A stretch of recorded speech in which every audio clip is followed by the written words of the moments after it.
గురువు అంటే మార్గదర్శి. గురువు అంటే శిష్యులను సన్మార్గంలో నడిపించేవాడు. గురువు సహనశీలిగా ఉండాలి. వినయం, విధేయత నేర్పిస్తాడు. పిల్లలు ఎంత విసిగించినా సంయమనం పాటిస్తూ విద్యాబోధనకు లోటు రాకుండా చూసుకుంటాడు.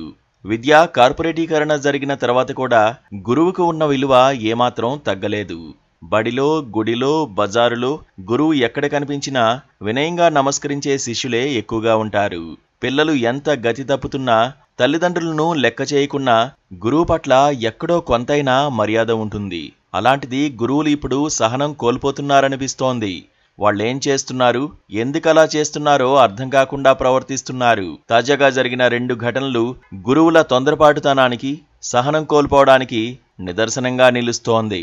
ఉత్తరాంధ్ర బాగా వెనుకబడిన ప్రాంతంగా కనిపించినా దేనికైనా త్వరగా రియాక్ట్ అయ్యే ప్రదేశం కూడా అదేనని చెప్పేందుకు సందేహించకూడదు. అందులోనూ విజయనగరం జిల్లా విద్య, సాంస్కృతికంగా ఎదిగిన నేల. అలాంటి జిల్లాలో ఒక గురువు డిఫరెంట్గా ఆలోచించారు. పిల్లల ముందే ఓ హెడ్ మాస్టర్ గుంజీలు తీశారు. విజయనగరం జిల్లా బొబ్బిలి మండలం పెంట జెడ్పీ హైస్కూల్లో ఈ ఘటన చోటు చేసుకుంది. పిల్లల విద్యా పురోగతి అంతంత మాత్రంగా ఉందని, చెప్పిన మాట వినడం లేదంటూ వారిని దండించలేదు హెడ్ మాస్టర్ చింతారమణ. పిల్లల్లో విద్యా ప్రమాణాలు పెంచేందుకు సరికొత్త ఆలోచనకు నాంది పలికారు. స్కూల్ పిల్లలందరినీ ఒక్క దగ్గర చేర్చి వారి ముందు తనను తాను శిక్షించుకున్నారు. ఆ విద్యార్థుల ముందే గుంజీలు తీశారు. ప్రస్తుతం హెడ్ మాస్టర్ గుంజీలు తీస్తున్న వీడియో సోషల్ మీడియాలో వైరల్గా మారింది. దీనిపై మంత్రి లోకేష్ స్పందించారు. హెడ్ మాస్టర్ గారి స్వీయ క్రమశిక్షణను మంత్రి లోకేష్ అభినందించారు. అందరం కలిసి పిల్లల విద్య, శారీరక, మానసిక వికాసానికి కృషి చేసి వారి బంగారు భవిష్యత్తుకు బాటలు వేద్దామంటూ మంత్రి లోకేష్ ఎక్స్ వేదికగా తెలియజేశారు. విజయనగరం జిల్లాలోనే మరో ఘటన జరిగింది. బొబ్బిలి నియోజకవర్గం తెర్లాం మండలంలో గత 4 నెలలుగా విద్యార్థులు మాట వినలేదంటూ బెత్తంతో చేతులు బాదుకుంటున్న టీచర్ వీడియో కూడా సామాజిక మాధ్యమాల్లో వైరల్ అవుతోంది. విద్యార్థుల్లో మార్పు కోసం వినూత్న రీతిలో పనిష్మెంట్ వేసుకుంటున్న ఇంగ్లీషు టీచర్ విజయమోహన్ వీడియో చూసి జనం పరిపరి విధాలుగా మాట్లాడుకుంటున్నారు. అసలు టీచర్లు అలా ఎందుకు స్పందిస్తున్నారు?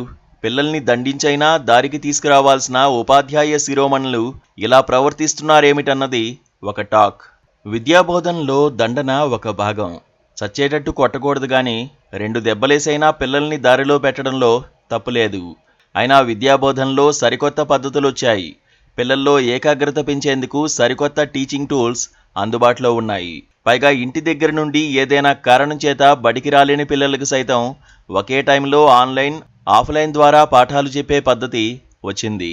బడికి రాబోము అంటూ పిల్లలు మారాన్ చేయకుండా ప్రభుత్వం అనేక వెసులుబాట్లు కల్పించింది. వీటన్నిటినీ ఉపయోగించుకుని విద్యార్థులకు బోధిస్తూ పిల్లలు ఆడుతూ పాడుతూ చదువుకునే అవకాశం ఇవ్వకుండా ఉపాధ్యాయ పెద్దలు తమను తాము దండించుకోవడం ఏమిటి? జనం దాన్ని హర్షించడం ఏమిటి? ఒకప్పుడు చదువు ఒక క్లిష్టమైన వ్యవస్థ. పాఠాలు వినేందుకు ఉన్న సంప్రదాయ పద్ధతుల్లో పిల్లలు విసిగిపోయేవారు.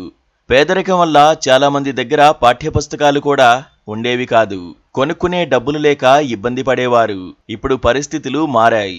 ఎలాంటి చీకుచింత లేకుండా బడికి వచ్చే అవకాశాలు ఉన్నాయి. గురువులు కొంచెం శ్రమపడి పిల్లలను తమ దారికి తెచ్చుకుంటే సరిపోతుంది.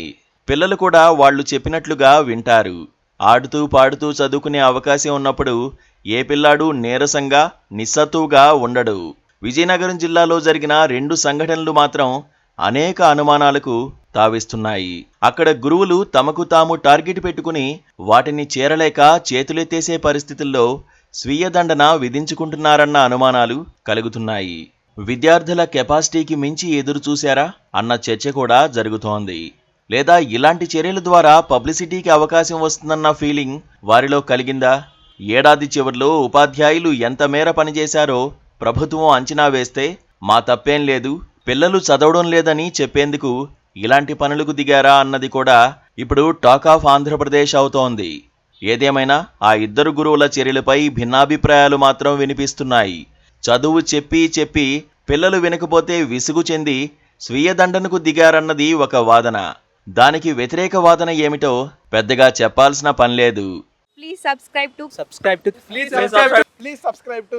subscribe to KTV Telugu. KTV Telugu. KTV Telugu. KTV Telugu.